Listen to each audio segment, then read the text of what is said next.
더불어민주당이 대선 후보 경선 시기를 놓고 지금 내홍을 겪고 있는데요. 오늘 의원총회에서도 연기를 주장하는 의원들과 연기는 안 된다는 의원들 사이에서 격론이 오갔습니다. 이른바 윤석열 엑스파일을 둘러싼 정치권의 파장도 이어지고 있는데 윤석열 전 검찰총장이 직접 구체적인 입장을 내놓기도 했습니다. 국회 취재기자 연결합니다. 이경국 기자.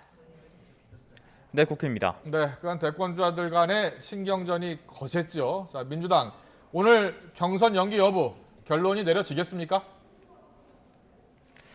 결론부터 말씀드리면 현재까지는 결정하지 못한 상황입니다. 민주당은 오늘 오전부터 3시간 넘게 의원총회를 진행해서 대선 경선 연기와 관련한 의원들의 의견을 들었습니다. 의원들은 대선 후보 선출을 현행대로 9월에 할지 아니면 11월에 할지를 두고 격론을 벌였습니다. 현재 대권 주자인 정세균 전 국무총리와 이낙연 전 대표는 코로나19와 경선 흥행 등을 고려해 연기를 강력히 주장하고 있는데요. 반면 선두주자인 이재명 경기도지사는 경선 연기는 안 된다는 견해를 고수하고 있습니다. 이 지사의 입장 들어보겠습니다. 우리 당에 대한 우리 국민들의 신뢰가 훼손되고 우리 당을 위해서 또 이 나라 정치 발전을 위해서 원칙을 지키는 게 중요하다 이렇게 생각합니다. 네, 경선을 미루려면 당내 최고 의결기구인 당무위원회의 의결이 필요한데요. 당무위 개최 여부를 결정할 수 있는 송영길 대표는 일단 현행 유지 쪽에 무게를 싣고 있습니다. 의원총회를 통해 의견을 수렴한 당 지도부는 현재 고심에 들어갔습니다. 이르면 오늘 저녁 회의를 열어서 경선 일정을 논의할 전망인데요.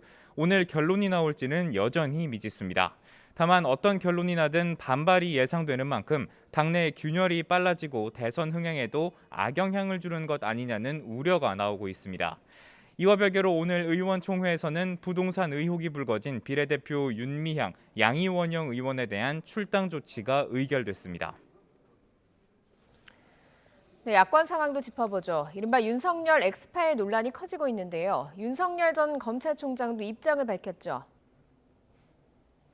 네, 먼저 상황을 좀 설명드려야 할 것 같은데요. 일단 오늘 문제의 엑스파일을 봤다는 보수 성향 평론가 장성철 공감과 논쟁 정책센터 소장이 추가 설명을 내놨습니다.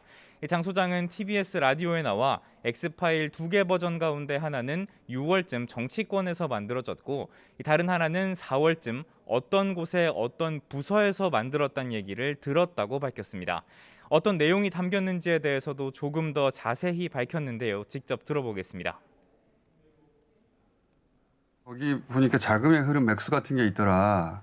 맞습니까? 네. 그러니까 제가 조심스럽게 얘기한 게 어떠한 기관의 개입이 있었지 않았을까라고 제가 이제 추측을 해보는 거죠.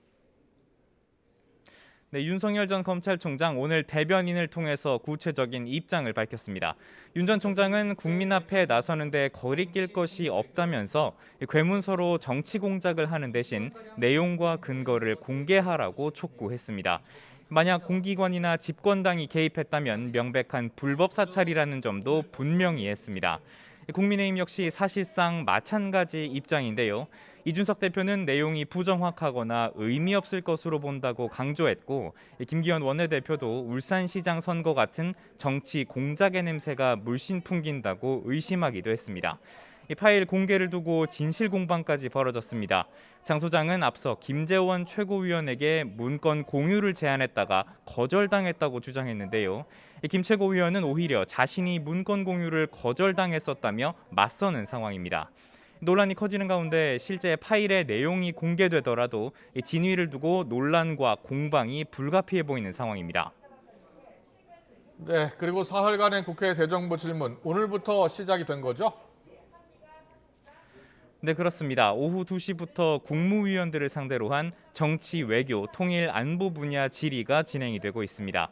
지난달 취임한 김부겸 국무총리가 처음 출석했고요. 여야 의원 11명이 첫날 질의에 나섰습니다. 민주당은 한미 정상회담과 G7 정상회담 등에서의 외교 성과와 함께 백신 확보 그리고 접종 성과를 강조했습니다. 반면 국민의힘은 문재인 정부 들어 국민 분열이 심화했다는 점을 부각하고 소득주도 성장 등 정부 정책에 대한 비판도 이어가고 있습니다. 민주당이 손실보상법에서 소급 적용 조항을 뺀 데 대한 지적도 예고한 상태입니다. 이와 함께 공군 부사관 성추행 사망 사건과 관련한 책임 소재 추궁도 있을 것으로 예상됩니다. 내일은 경제 분야, 모레는 교육, 사회 분야 대정부 질문이 이어지는데요. 재난지원금 지급을 위한 추경과 부동산, 일자리 문제 등이 도마 위에 오를 것으로 보입니다. 지금까지 국회에서 전해드렸습니다.